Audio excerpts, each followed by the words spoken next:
राज्यामध्ये काँग्रेसच्या काळामध्ये भ्रष्टाचार आपण पाहिला तर भ्रष्टाचाराचा महामेरू म्हणून राष्ट्रवादी काँग्रेस आणि काँग्रेसची ओळख सगळ्या महाराष्ट्रात आणि सगळ्या जगाला आपण पाहिलं. म्हणजे अजित पवारांच्या माध्यमातून मी तर डायरेक्ट सांगणार नाही, परंतु 70,000 कोटी रुपयाचा जलसिंचनाचा घोटाळा असेल, सुरेश करमाळीच्या माध्यमातून कॉमनवेल्थ गेमचा 65,000 कोटी रुपयाचा घोटाळा असेल, ए राजाच्या माध्यमातून कृती स्पेक्ट्रम कोटीचा जवळजवळ 1.25 लाख कोटीचा घोटाळा असेल. या अनेक घोटाळ्याला त्रस्त होऊन सरकारनं एका प्रामाणिक आणि पारदर्शी नेतृत्वाला कारभार दिलेला आहे. आणि म्हणून आज भारतामध्ये सर्वाधिक जास्त पसंती नरेंद्र मोदींनाच आहे. तर आपल्या पुढे दोनच पर्याय आहेत. मला सांगायचं, उद्या पंतप्रधान निवडायचा झाला तर दोनच माणसं आहेत, एक आहे राहुल गांधी आणि दुसरं आहे नरेंद्र मोदी. मला वाटत नाही की भारताचा कोणी माणूस राहुल गांधींना पंतप्रधान करा आणि देशाचं वाटप करा असं म्हणेल. सगळ्यांना माहिती आहे या देशाला खऱ्या अर्थानं समर्थ नेतृत्व हे फक्त आणि फक्त नरेंद्र मोदींनीच आहे. दुसरं, राज्यात देशामध्ये हा विकासाचे काम होत असताना मला माझ्या विरोधात टीका करतायत. खरं म्हणजे माझ्यावर टीका करण्यासारखं काहीच नाही. मी काय राष्ट्रवादी काँग्रेस पक्षाच्या आमदारांसारखा खासदारांसारखा रुपयाचा भ्रष्टाचार केला नाही, कुणाला कधी दुखवलं नाही, कुणाला कधी भांडवलं नाही, कोणाला कधी गेमा केल्या नाही. साधी सरळपणामुळे प्रामाणिकपणे 15 वर्ष लोकांशी प्रामाणिक राहिले. माता टीका करण्यासारखं काय आहे? मग काहीतरी खोटे नाटे आरोप करायचे की 15 वर्षामध्ये खासदारांना काही केलं नाही. आता कालचा उभा केलेला उमेदवार जो 5 वर्ष आमच्या बरोबरच होता, तो आता टीका करायला लागला की 15 वर्ष निष्क्रिय, 15 वर्ष निष्क्रिय. मला आवर्जून सांगायचं होतं, आज जो उमेदवार उभा आहे अमोल कोल्हे, 5 वर्षापूर्वी तो माझ्या बाजूला भाषण देत असताना असं म्हणायचा की खासदार शेवटच्या वेळेला देशातले सर्वोत्कृष्ट खासदार आहे. आणि आता 4.5 वर्षामध्ये त्याची कुठं बुद्धी भ्रष्ट झाली म्हणतो की निष्क्रिय खासदार आहे. हे म्हणजे निवडणुकीचं राजकारण, त्याच्या भूतकाळाला आपण बळी पडायचं नाही. परंतु मी आपल्याला आवडून सांगेल, माझ्या मतदारसंघामध्ये 5 वर्षामध्ये झालेली कामं जवळजवळ 14,500 कोटी रुपयाची. आज ज्या रस्त्याच्या ट्रॅफिक बद्दल ते बोलत आहेत, तो रस्ता 15 वर्षापासून त्या रस्त्याची मागणी होती. काँग्रेसच्या 10 वर्षाच्या काळामध्ये मी सतत प्रत्येक वर्षी मागणी करायचं, 1 रुपया एक दमडा पण त्या रस्त्याला दिला नाही. खेड सिन्नर रस्त्याला, ह्या रस्त्याला पैसे जर पडले असतील तर आमच्या काळामध्ये नितीन गडकरींच्या पाठीमागे लागून ते पैसे मी मिळवण्याचं रस्त्याचं काम चालू केलं. दुर्दैवानं भूसंपादनासाठी काही काम जर आलं असेल, पण ते पुणे नाशिक रेल्वेचा प्रकल्प असेल, 7,500 कोटी रुपयाचा प्रकल्प आहे.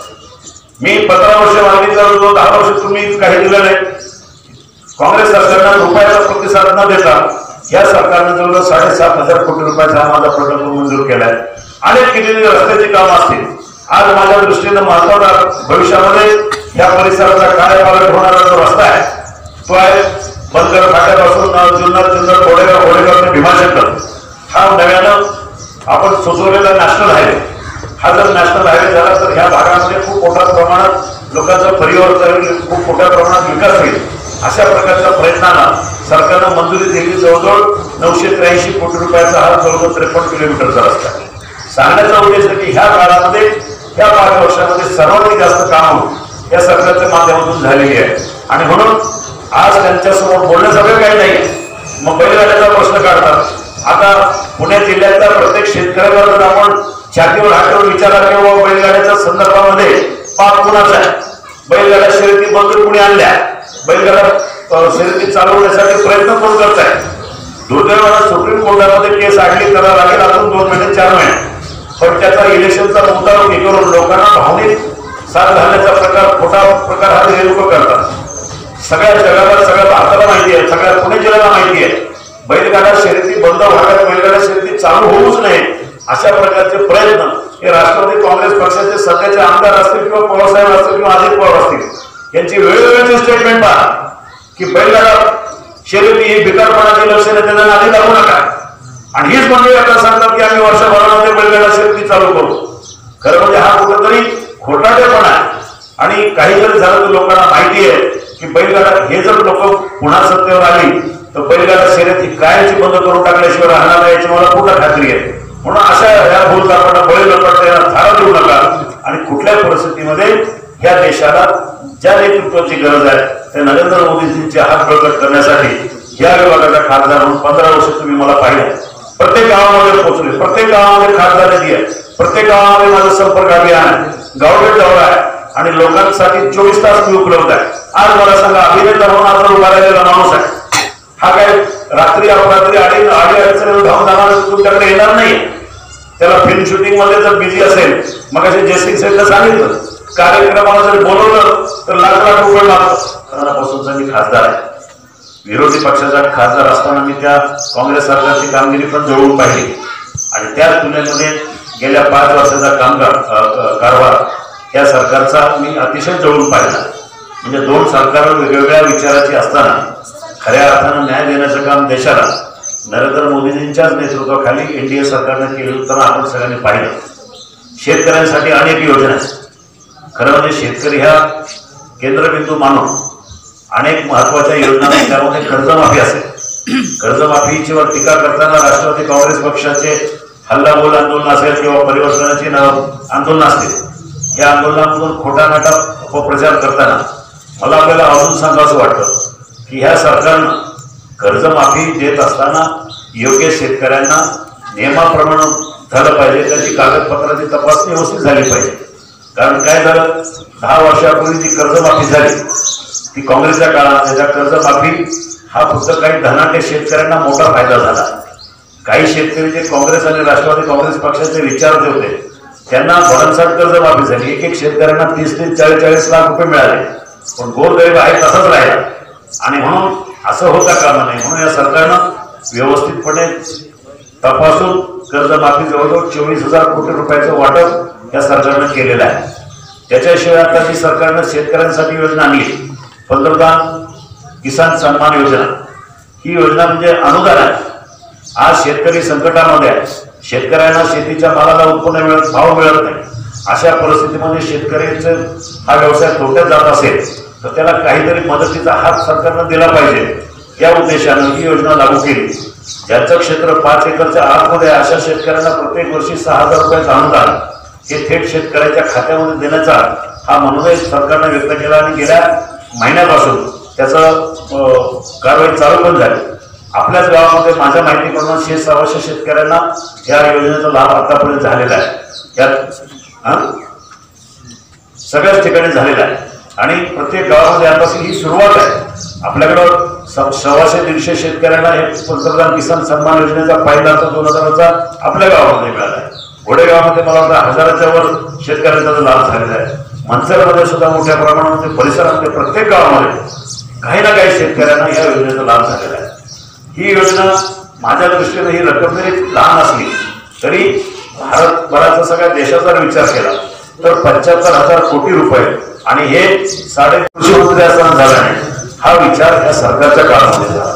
मग पीक विमा योजना असेल, आज शेतकऱ्यांना यांत्रिकीकरणाचे जे अर्थसहाय्य दिलं जातं, ट्रॅक्टरसाठी काही लोकांना पैसे दिले जातात, ट्रॉवर्ससाठी पैसे दिले जातात, हे सगळं मोठ्या प्रमाणामध्ये निधीचं वाटप सरकारनं शेतकऱ्यांच्या मदतीला धावून जाण्याचं काम केलेलं आहे. आणि सगळ्यात महत्वाचं म्हणजे आपला काँग्रेस पक्ष कांद्याच्या भावाचा प्रश्न विचार करतात.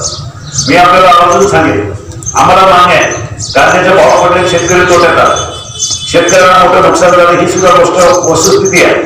परंतु ही नैसर्गिक आपत्ती, ज्या वेळेला कांद्याचं उत्पादन मोठ्या प्रमाणात झालं त्या कांद्याची बाजारामध्ये मागणी कमी आणि आवक जास्त असल्यामुळे भाव कमी पडला, भाव कोसळले. पण अशा परिस्थितीमध्ये शेतकरी अवलंबित झाल्यानंतर महाराष्ट्रामध्ये एकमेव खासदार म्हणून मी लोकसभेमध्ये हा प्रश्न उपस्थित केला आणि सरकारला सांगितलं की शेतकऱ्याला काहीतरी आपण मदत केली पाहिजे. त्याच्यानंतर राज्य सरकारनं ज्यांच्या कांदा उत्पादक शेतकऱ्यांचा कांदा विक्रीला गेला म्हणजे 1 नोव्हेंबर पासून तर 28 फेब्रुवारीपर्यंत ज्याची कांद्याची विक्री झाली अशा शेतकऱ्यांना प्रति क्विंटल 200 रुपयाचं अनुदान सरकारनं शेतकऱ्यांना अगोदरच दिलेलं आहे. त्या अनुदानाची रक्कम आजपर्यंत माझ्या पुणे जिल्ह्यामध्ये मी मागणी केली, सरकारनं अनुदान दिलं, ती अनुदानाची रक्कम जवळजवळ 10 कोटीच्या वर आहे फक्त पुणे जिल्ह्यात. आणि उर्वरित हप्ता जो घेणार आहे तो साधारण 25-15 कोटी. म्हणजे सांगण्याचा उद्देश असा की काँग्रेसच्या सरकारच्या काळामध्ये अशा प्रकारे शेती शेतकऱ्यांना अनुदान कधी दिलं जात नव्हतं. ते अनुदान आता या सरकारच्या माध्यमातून 25 कोटी रुपयाचं अनुदान फक्त कांदा उत्पादकांना दिलं जात आहे. की अतिशय शेतकऱ्याच्या मदतीला धावून जाण्याचं काम या सरकारने केलं. असे अनेक योजना, जवळजवळ 116 योजना ह्या नरेंद्र मोदींच्या सरकारच्या काळामध्ये ह्या गोरगरिबांना असेल, महिलांना असेल, तरुणांना असेल, ह्या अनेक योजनांचा लाभ डायरेक्ट शेतकऱ्यांना झालाय की आपल्याला विसरून चालता कामा नये. कांद्याचा प्रश्न परत म्हणाल, प्रत्येक वर्षाअखेर म्हणजे 2 वर्षांमधून एकदा तरी किंवा 3 वर्षांमधून एकदा कांद्याचे भाव अतिशय जमिनीवर कोसळतात. म्हणजे कांदा रस्त्यावर फेकून द्यावा लागतो. आता कांद्याचे भाव कमी, याचा अर्थ शरद पवारच्या काळामध्ये कांद्याला 500 रुपये किलो भाव होता असे कधी नव्हतं. त्यांच्या काळामध्ये कांदे रस्त्यावर फेकून द्यावंच लागत होते. हे नैसर्गिक आपत्ती तर आपल्याला सगळ्यांना सामोरं जावं लागेल. माझा सांगण्याचा उद्देश की या 5 वर्षामध्ये कुठलाही एकही रुपयाचा या सरकारनं भ्रष्टाचार केला नाही. या सरकारच्या मंत्र्याचा एकही रुपयाचा भ्रष्टाचार नाही.